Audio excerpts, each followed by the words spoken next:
Before we talk about opinions, beliefs, or how we see the world today, it felt important to go backward for a moment, not out of nostalgia, but for clarity. So much of who we are is shaped long before we have the language to explain it. Our childhood environments, the responsibilities we took on early, the things we were taught directly, and the things we absorbed quietly, all of it still shows up in our adult lives. This episode is about understanding those early patterns, not to assign blame or label things as good or bad, but to recognize what shaped us and how it continues to influence the way we think, work, and relate to others. Here are the origin stories on the Open Lens podcast.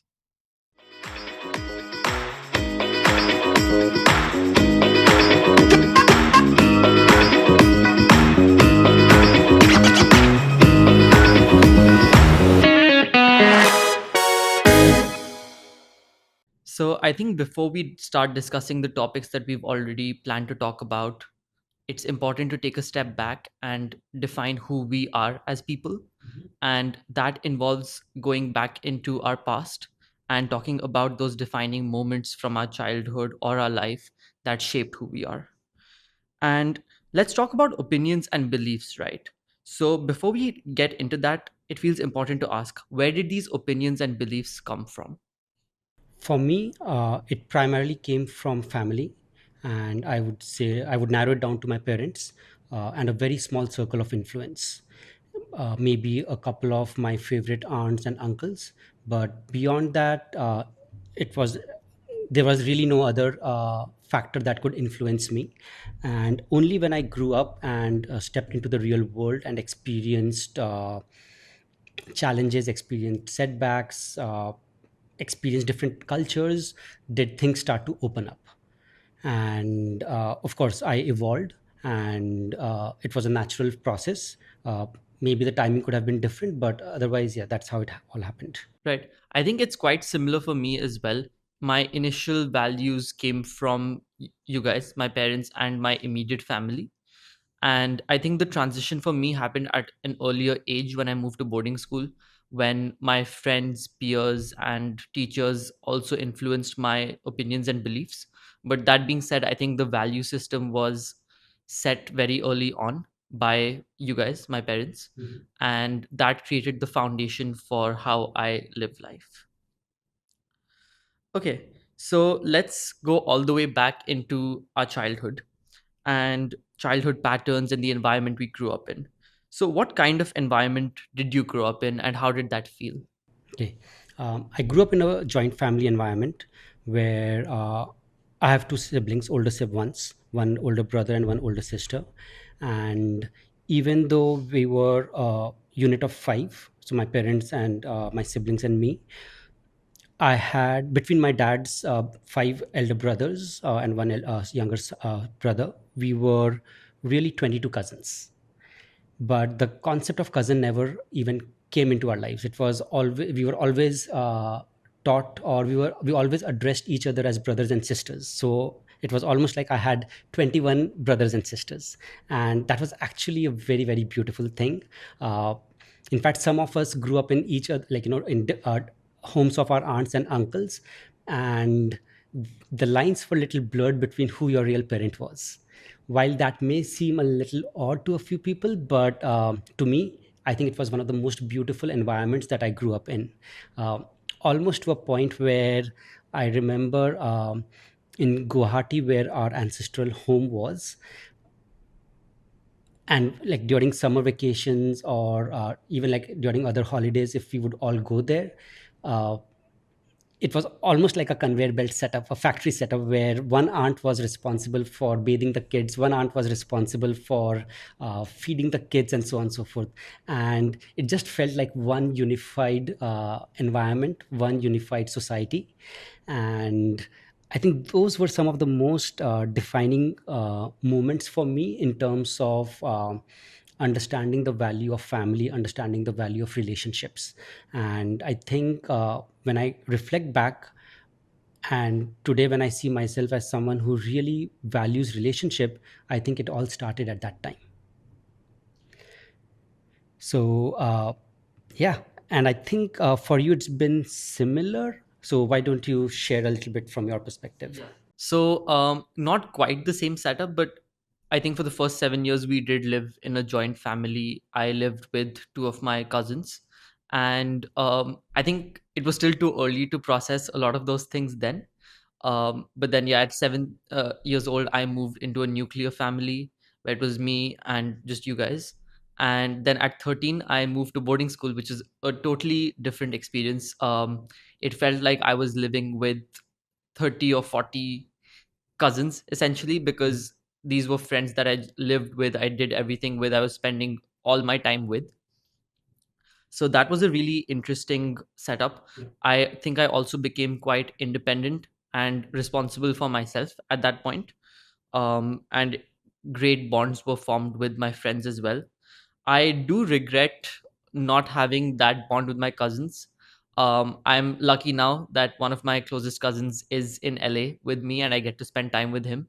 But yeah, that is something I missed from my childhood. Yeah, but the common thread that is coming out of this is that a stable upbringing is so important because may not realize it, but subconsciously that really shapes who we will end up becoming. And I would really advise all young parents to enjoy parenting. Let it not feel like a responsibility. Let it not feel like a chore. It should be something that you are really into it, and everything will figure out itself. So yeah. Uh, Therefore, transitioning into values, right? Like we're talking about a stable environment, but what does a stable environment really mean? What values do you think you grew up with? I think some of the main values I grew up with was honesty and integrity. I think one thing I really liked about my childhood was that mistakes were encouraged, and the only non-negotiable there was owning up to your mistakes. Initially, there were no consequences to those mistakes. Like, you guys never grounded me or anything like that, which is why owning up to those mistakes became easier. And even at a later stage, when there were consequences, I learned to accept those consequences and just move forward with them. And that taught me to like always be honest and true to myself and to others as well. I think another value that was really ingrained in me from a very early age was hard work, perseverance, and resilience. There is no shortcut to success. Success is not easy, and luck and fluke can make you successful once or twice, but it won't take you far in the long run. And that is why I learned that hard work and perseverance are really important to be successful in life. Yeah, for I think for me also, very similarly, honesty and integrity were the core values that I absorbed just by observing my environment. And another thing that was happening at my home growing up was we had so many visitors. So beyond my parents caring for the kids, they were also very focused on caring for everyone who was visiting. So caring for others also became something that was very natural, and something that brought in the value of giving. And when you are giving, you are also receiving in some form or the other, and that was also very, very nice. My dad has always been very focused on quality. So for him, whether it be like quality of the work that he's doing, quality of his lifestyle, like everything is about quality. And I do believe a lot of that has come into me as well. uh, One very interesting thing that happened growing up from a value perspective was that there was really no focus on social constructs. And this is something that really happened in my school days. Uh, Even though I come from a religious family, religion was never imposed on me. I went to a Catholic school where we were learning the Bible, and I would say 95% of the kids were non-Catholic or non-Christian, not Christians, but we were all doing it, and we didn't care. Uh, we had students from all walks of life, social economic backgrounds, very different religious beliefs, very different family structures, but no one really cared who you were in terms of your background. everyone really cared for, like, okay, this is a family of 50 kids in a class, and that's who you are. You fight, you enjoy, you play together, you are there for each other, and it just felt like one united family. uh, of course, you had pranksters like every school and every class, and if any student was pulled up for a prank, no matter what, the entire class would be behind that student or that friend. And those are things that I think are now missing, as especially as we become adults. I don't know why, but we lose a lot of those aspects, and that's what makes society a lot more challenging, a lot more complicated. And I do hope that we can always go back to our childhood and learn from what those experiences taught us, and not really unlearn them anymore. uh, yeah. A couple of things come out of this. Firstly, I think a lot of these values that we talked about are defined at a very early age. And when they are defined so early, I think they stay with us throughout and they become part of who we are. It is not something you can change. And which is why I feel like it is really important that the correct values are ingrained at a very early age. Secondly, I feel like these values can't really be taught, and we'll talk about this later, but these are something that you just experience through different events or instances that really define who you are, and you learn by seeing people or experiencing things.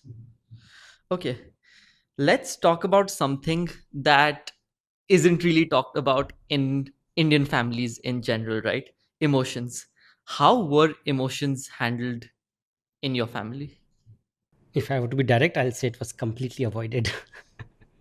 uh, Recently, I was having a conversation with a few close friends, and I realized that I've never ever hugged my parents. I've never hugged my siblings. And between you and me, like, we hug each other all the time. We have like these like really long, tight hugs, and just feel so good. But with my parents, never. And when I come to think of it, will I be able to hug them ever? I'm like, I don't know, I don't feel comfortable.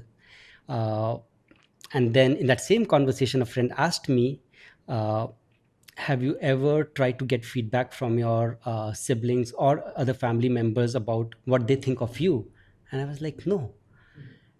And all of this boils down to, just emotions being avoided, uh, to a point that you are just left in the deep to your own. Uh, if you're going through a difficult time, you are expected to process it, you are expected to come out of it. Of course, it did make me a lot more resilient,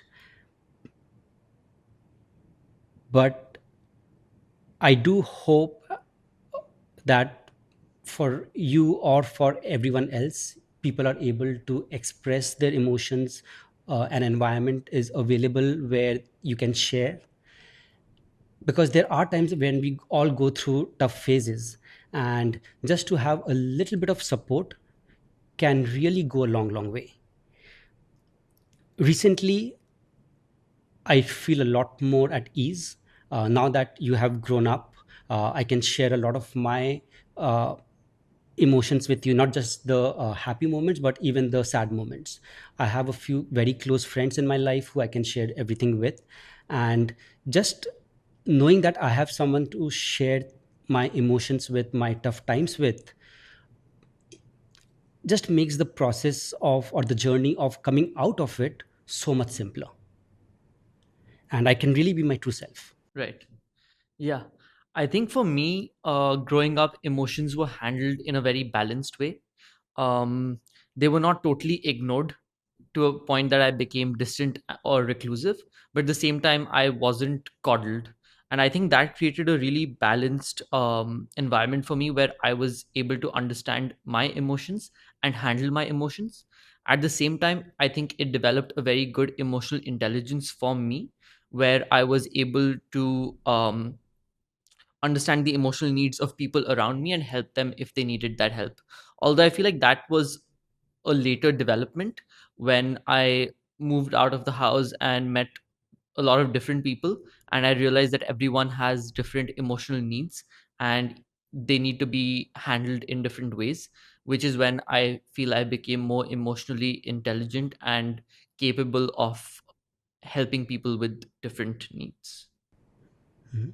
So the takeaway really is that if emotions are handled with compassion, without being overly sensitive about small stuff, we can really strike a good balance and enable children and even like adults to address them in a pragmatic, practical way. Totally agree. Okay. Growing up, we observed adults in our family very closely. I mean, they are the people we look up to. And one of the things we observe, although indirectly, is success. So, what did success in your household look like? And did that change over time? Yes. So success when growing up was only linked to money. You know, it almost feels like success had one synonym, and that was money or financial success. Uh, wasn't great because all the time, like dinner conversations between my dad and my uncle, and then later between my dad and brother, was all about work, work, work. And at that time, I did not realize what I was missing, but I do wish now that the discussions that we had over dinner table, while money is important and it did give me a lot of background about business and entrepreneurship, I do wish there were other topics to talk about, which I believe would have given me a better perspective on what life should be. Of course, a lot of that is coming now, but if that had come in much earlier, possibly I would have had a different path. But yes, that's how it's been. Okay. I sort of disagree with you here, and I'd love to hear your thought on that as well. Because growing up, I think success revolved around money as well for me. And I have always believed, I still do, that money cannot buy comfort, but it can buy, sorry, money cannot buy happiness, but it can buy comfort. And the definition of that has kind of changed for me. So early on, it was about, are we staying at better hotels, taking more holidays, or buying more expensive items? Um, as of now, I still feel that money is important, but the underlying importance of that money is the comfort and peace of mind that it brings. For me, the feeling of being able to live comfortably, being able to provide for the people that matter to you, being able to not worry about necessities, and being able to indulge in things that you want without constraining yourself are kind of the four pillars of success. And I think money is a very important factor for all of that. Absolutely. I agree with you, and I agree with you 100% that money is extremely important, and it's an enabler to so many other things in life, right? But then life is not about success, life is not about money. Life is about achieving happiness. Okay? And how we achieve happiness is not only through money, but so many other factors come into play, especially when it comes to your physical health, your mental health, your social health, your spiritual health. So when you look at all of these and you add, of course, the monetary health to it, that is when I believe you can achieve true happiness. Of course, there is how you manage time, the love in your life, all of those factors also play a very, very important role. But going back to what you said, yes, money is absolutely important, but that's to do with financial success. But success is not only about money, success is about so many other things, which makes life beautiful as well.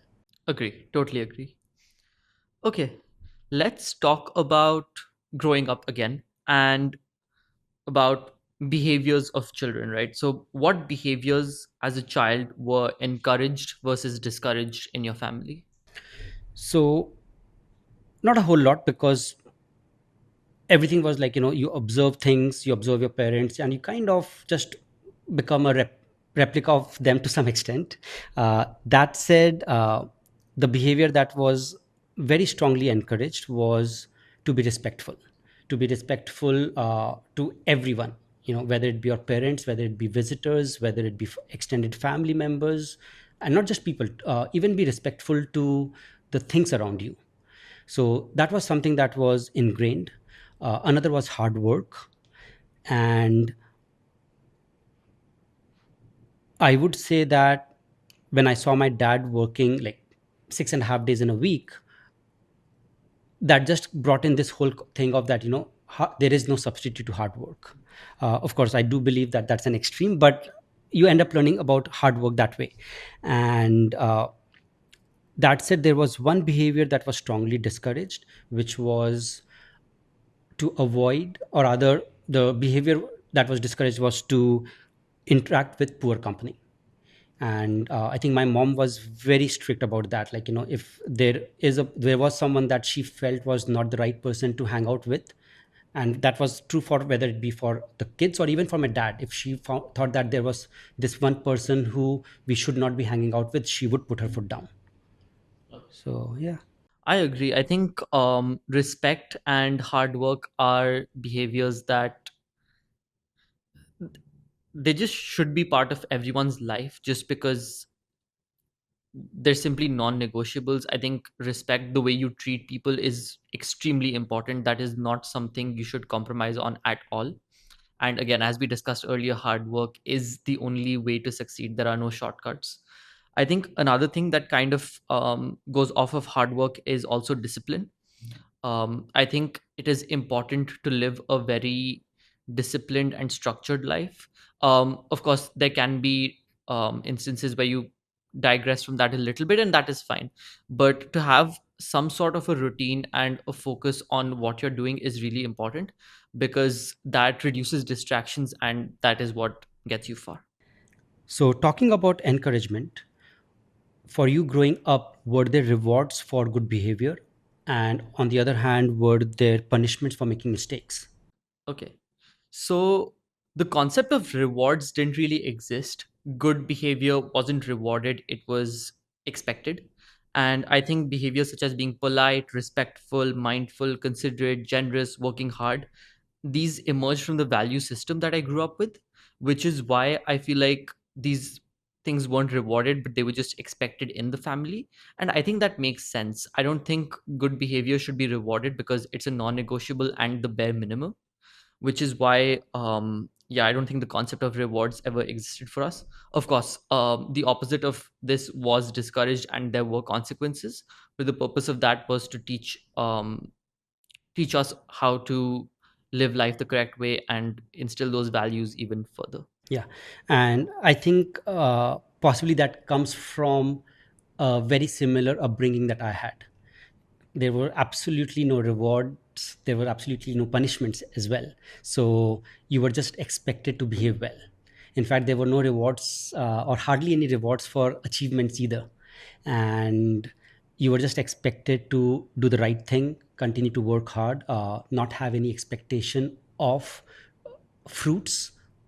So in the Bhagavad Gita, which a lot of Indian families follow, it's about, keep doing your karma, but do not expect results. Right? And I think that was also very strong value system that we had in our family. That yes, keep on doing good work, and when you are doing good work, you should feel rewarded by yourself. Right? There should be no external validation, and if it comes from within you, you will feel satisfied. Right? An external reward or an external appreciation will, of course, can give you short term happiness, but long term happiness really will come from how you feel about doing something. That said, uh, on the other side, mistakes were not punished either. And I think that's what created a very balanced environment for me. And if I remember correctly, and what my dad and mom always said, they have never ever scolded me or punished me for anything.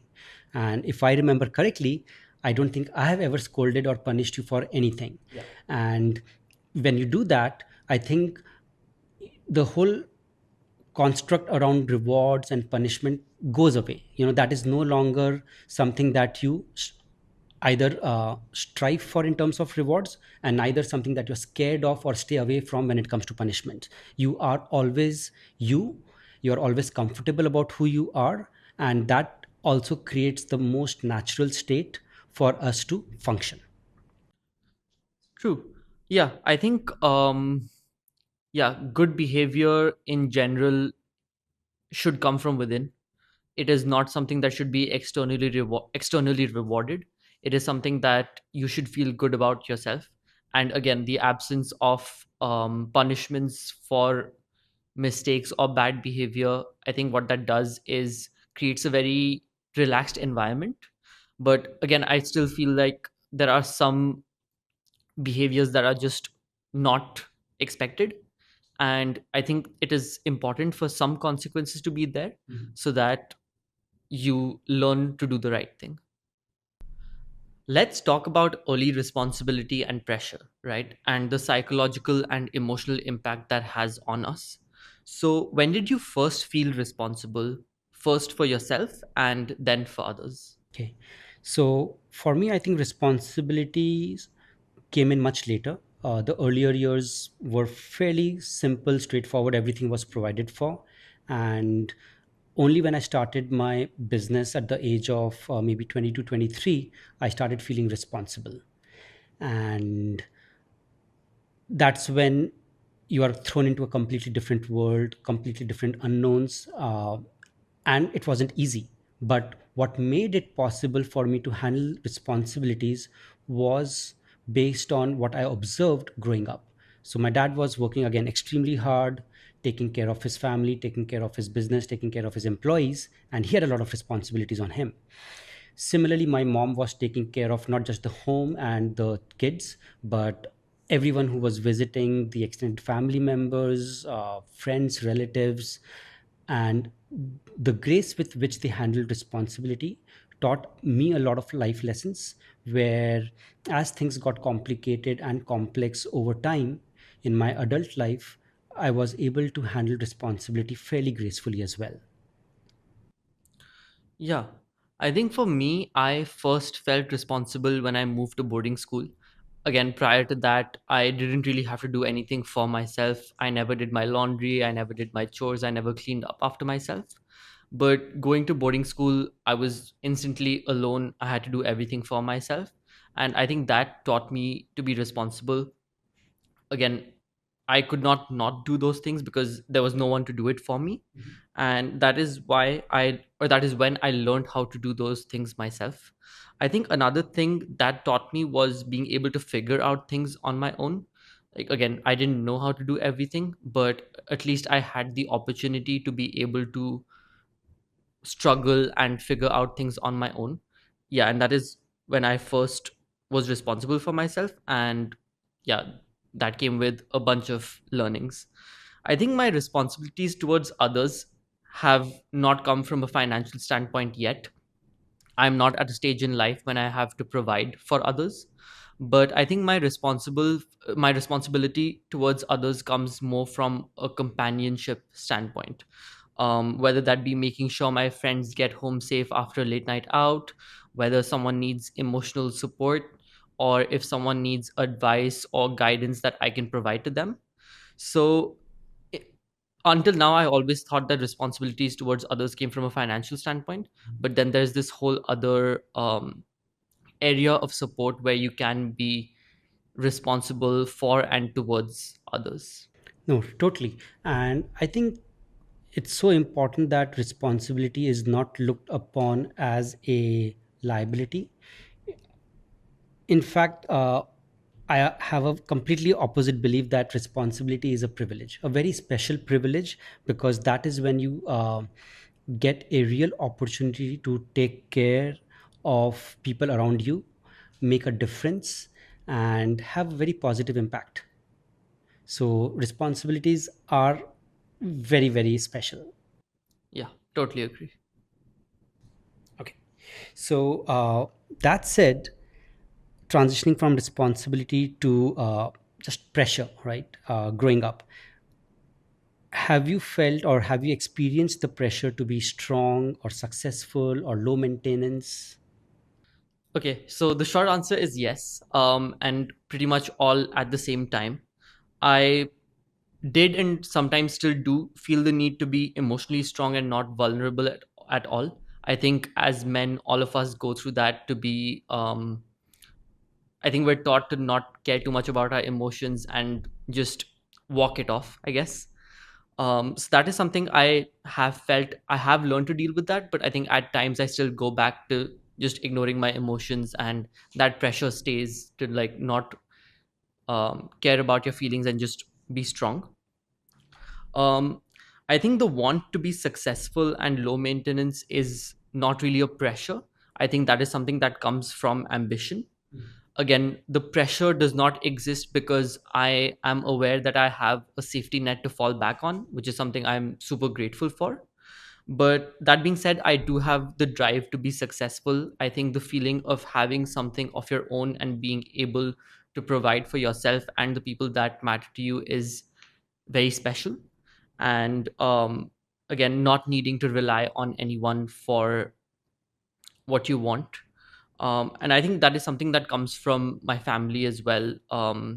You have your own startup, which is, I think, one of the biggest influences for me. And now the environment I'm in at university, a lot of my peers are very driven, they're very ambitious, which is where that drive to be successful comes from.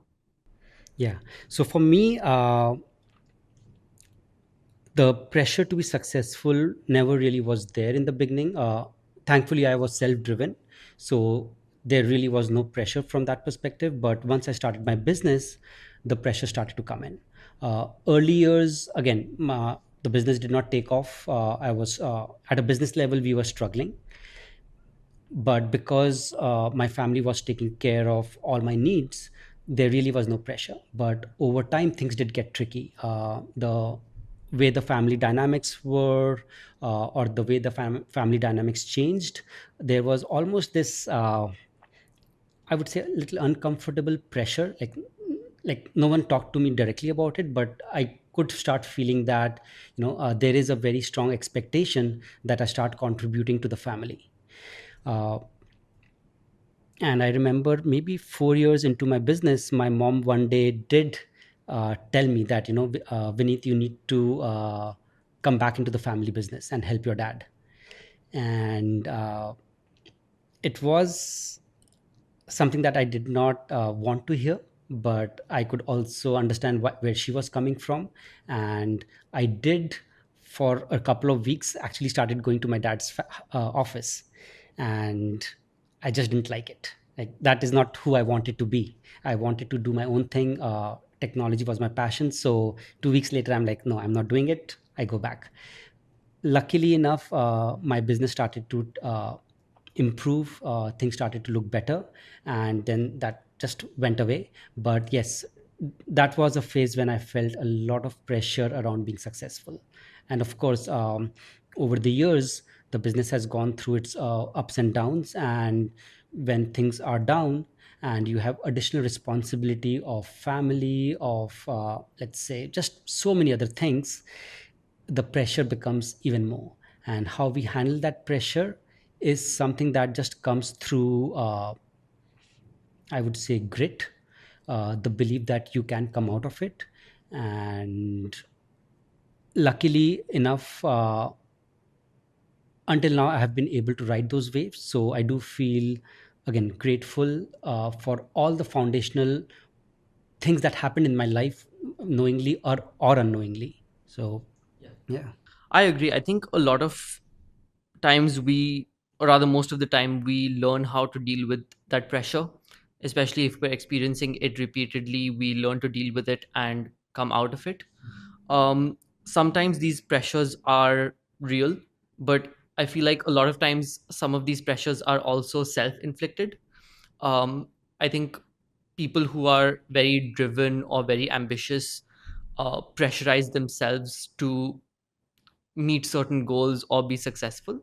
And I think eventually we realize that this is not the way to be, but initially we do um, pressurize ourselves to be a certain way or to meet certain goals or benchmarks. Okay, we talked a little about responsibility and the pressure that comes with it, right? But I think responsibility itself comes from independence. What did independence mean to you growing up? So I would say I was very privileged in experiencing a lot of independence from very early on. And I think a lot of that had to do with my parents having a very humble upbringing themselves and very limited education, which they compensated for us, or rather based on that they were not able to give us the guidance that most parents want to. uh, but they compensated that by saying, telling us, like literally saying us, do what you want.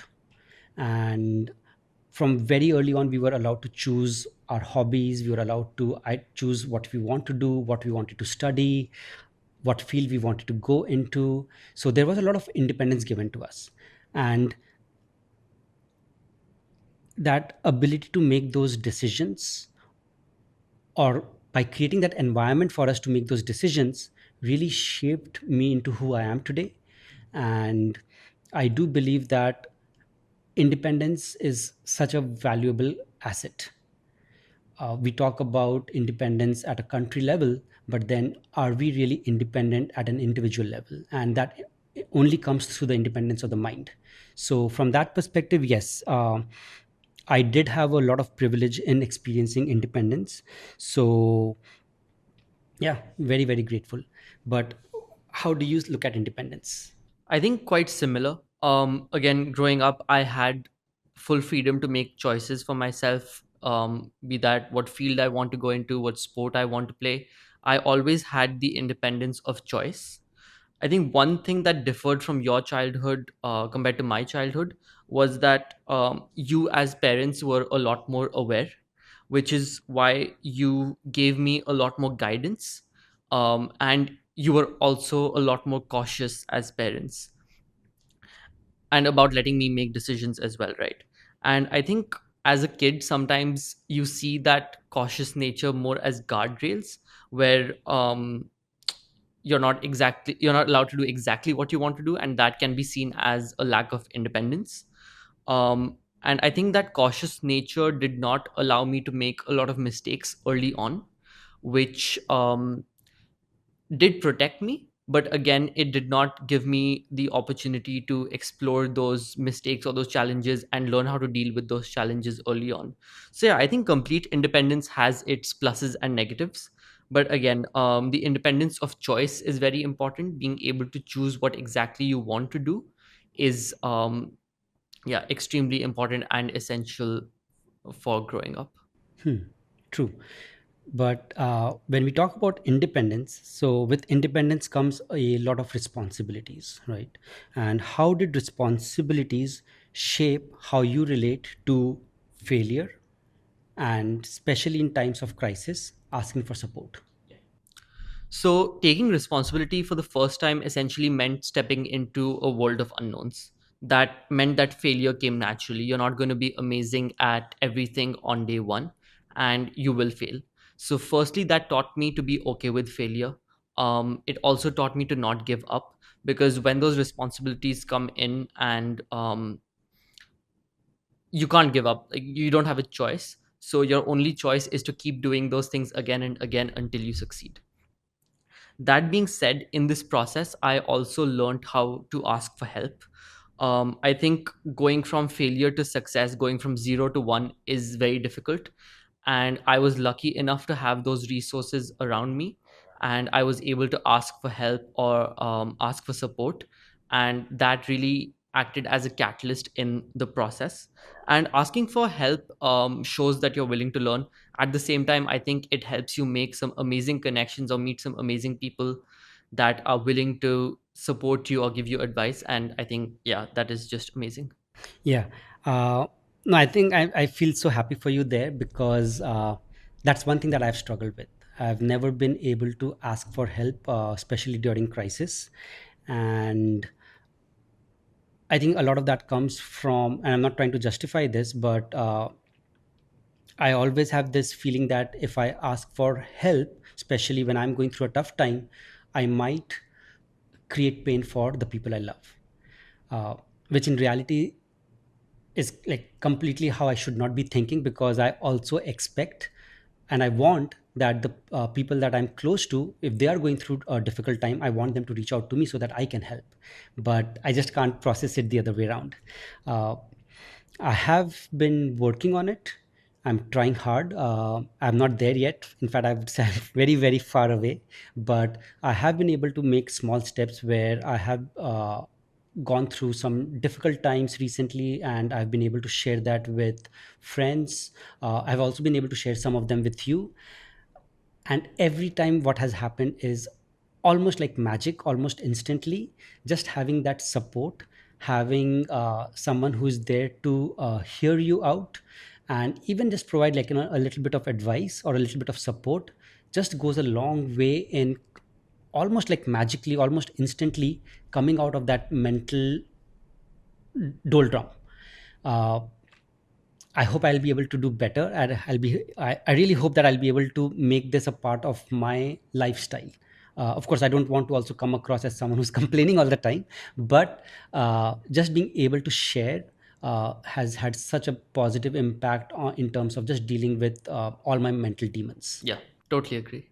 So it's so nice that you have been able to seek support when you need them, and that has possibly shaped your internal compass as well. Now, is there anyone who you particularly admire and who you go to as your default go to support? So initially, I grew up admiring you, as I think every male child does. They admire and look up to their father. Um, I almost wanted to be exactly like you, and I followed a lot of your habits. One thing that I remember very clearly is I did not eat yogurt because you did not eat yogurt. So, yeah, I just wanted to be like you. Over time, that has changed. I still admire you, but I have learned to admire the qualities and not the person. And now I do interact with a lot of people, my professors, my peers, friends, colleagues, and I admire qualities from each of these people. And I have realized that I try to incorporate these qualities into my lifestyle. um, I spend a lot of time with these people, and I obviously absorb a lot of these qualities from them. I recently read that you are the average of the five people you hang out with the most, and that essentially translates to absorbing qualities with people from people you spend time with. So I admire the qualities of people around me, and I try to take the best of that. Yeah, and I think I've had a similar experience. That said, I'm very glad that you have had this realization much earlier. Uh, for me, again, growing up, my dad was my role model until much later. And I did come to realize that if you have, just one or two role models, that can be very limiting, because then you are essentially trying to be a carbon copy of them and not be yourself and a much better version of yourself. So I think that also creates a real risk that the decisions that you make are also very biased and not you. And I've made some mistakes like that, some very serious mistakes which I'm not happy about. But that also got me to the realization that it's not about one or two people that I want to emulate, but really absorb the best from everything and everyone around me. And it doesn't have to be someone who's like super successful or very powerful, or your dad or your mom. uh, it could be even like just a small incident that you observe on the street, right? And if you're able to absorb, if you're able to get the best out of that, I think you can become a much better person.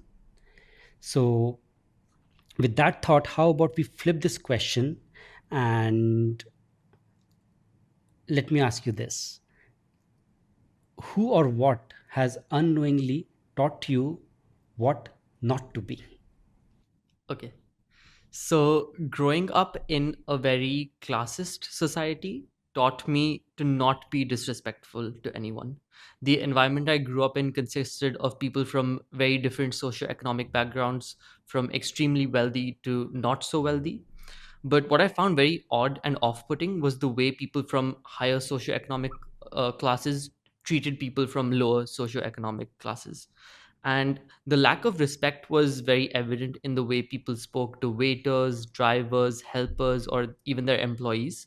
And I found that extremely messed up because at the end of the day, we're all humans and we deserve to be treated with respect, irrespective of anything. And in addition, what I also found very odd was they talked down to people that were integral parts of their lives, like helpers and employees. They're integral parts of your life, and your life to some extent depends on them. Your daily life depends on them. So that is something that I found very messed up, and that taught me very early on to not be disrespectful to anyone. What about you? Who or what taught you what not to be like? Okay. Uh, Unfortunately, I've seen quite a bit of that, and some very, very profound examples. But maybe I will share a mild version. And that mild version is really my high school, where a number of teachers, not like one or two, but quite a few of them, handpicked a few students and insulted them on a daily basis. And it just felt so bad. Like, and again, these kids were not academically strong, and therefore it created a very easy or just a reason or an excuse for these teachers to bring them down even more. Uh, Again, I grew up in a school environment where we are not expected to speak up to a teacher. Even complaining to our parents did not have any impact. Uh, and it just created such a toxic environment for these kids. uh, of course, that time I couldn't process it well, but now when I reflect on it, I was like, no, I don't want to be like those teachers in any form or manner. Generally speaking, you would look up to your teacher, you would want them to be a role model. But in my case, unfortunately, I want to be the complete opposite of them. uh, and there were just instances, like, the things that these teachers would say was just not cool. So yeah, quite a few of those, but yes, that's how it's been. Now that I think about it, I think in some senses, it's actually important that we experience such negative perspectives, because that teaches us how to differentiate the good from the ugly. If we just experience the good, we would never really understand the value of it because we never experienced the worst part. And I think a lot of these lessons are not taught through words or through teachings, they're just experienced. A lot of who we are is defined by um, things we've lived through or the experiences we've lived through. And yeah, these experiences are much more powerful than any teaching can be. Yeah, always, always. We have changed and evolved as people, and a lot of that is to do with unlearning and relearning certain things and changing our beliefs over time, right? So what is a belief that you grew up with that changed eventually? So quite a funny one, actually. So I grew up in a very conservative environment, and we have spoken about that. And one of the things that my mom would always tell us, that stay away from anyone who smokes or who drinks alcohol, because they're not good people. And I literally grew up with that mindset. So a few years later, I go to university, and there I see pretty much everyone is drinking alcohol. A lot of them are smoking, and some of the smartest, some of the nicest, some of the most intellectual people that I came across were drinking alcohol. And I'm like, wait, this does not feel right. But that was also a very defining moment for me. And I started to question all the things that I grew up with, all the beliefs that were imbibed in me. And that really got me to start thinking independently, where I would, again, I did become someone who would listen to people, but did not necessarily act on it just because they said it or because they were someone I admired. uh, it helped me make my own decisions, it helped me evaluate. And yeah, even though that incident sounds funny, it was a defining moment for me. So yeah. Okay. And yeah, as I said, like we have to constantly unlearn and relearn in order to evolve and grow as people. And so, amongst others, I think rigidity for you and masculinity for me were factors that impacted that change for us. So, why don't you talk about rigidity and how that impacted your growth? What did you have to unlearn there? Yeah. Uh, I will admit that I was very, very rigid, not just in my early life, but even a big part of my adult life. Uh, so, most of my early years and a big chunk of my adult life I spent in India. I did not have a lot of friends that I interacted with. Uh, and for me, it was all about work, work, work. And because it was my own business and I had very limited social interaction, I did become very rigid in my way of thinking, to a point that I always felt that, my way is the right way. Uh, a lot of it changed once I moved to Singapore about 7.5 years back, when I started meeting and interacting with people from various cultures, all walks of life, and some really amazing people. And when I started interacting with them and they shared their opinions and viewpoints, I was like, wow, this is really interesting. Which is also what got me very interested in exploring and learning about cultures, meeting new people, and understanding their viewpoints. And it helped me become a lot more empathetic and compassionate. So yes, it did take time, but eventually I think I'm getting there. So hopefully, yes, in the right direction. So yeah, why don't you talk about masculinity now? Yeah. So, I think this was around grade 9 or 10. There was a huge trend of these alpha male gurus or life coaches on YouTube and Instagram. And they started off by talking about diverse topics, right? Grooming, skincare, fashion, bodybuilding, relationships. Um, and it took me a while to realize that all of these topics were connected by the underlying thread of, or the identity of an alpha male. A lot of what they taught was hiding emotions, trying to be the most dominant person in the room, trying to assert your power or presence over other people. And for a short time, it did have a strong effect on me, and I did adopt some of these habits. I'm happy that I realized these early on, that they were not teaching you how to be a man, it was just teaching you how to be a bad person. And when I realized that, I decided to ignore all of this and look back at the value system that I grew up with, values of compassion, care, and sensitivity. And I decided to let those guide the way I live, and not these random YouTubers who were just teaching nonsense. Wow. Okay. Now, now that you say it, I can link it back to the days when, again, you were so engrossed in your grooming and all of these like YouTube videos, but I could never connect that to this whole alpha male masculinity thing.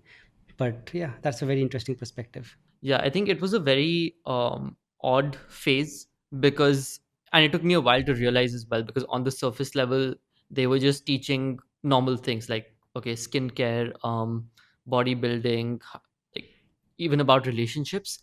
But yeah, they were all connected with this underlying value of toxic masculinity, I guess. And yeah, I'm really happy that I came out of it and went back to my roots. Sweet. Very nice. One of the biggest realizations from this conversation is that unlearning is just as important as learning. Growth doesn't always mean rejecting where you came from, it often means understanding it well enough to evolve beyond it. If any part of this episode felt familiar, I hope it reminds you that there is no fixed timeline for reflection or change. We're all carrying parts of our past into the present, some helpful, some heavy. This podcast is an ongoing attempt to notice those patterns, question them honestly, and keep moving forward with a little more awareness and hopefully a little more compassion.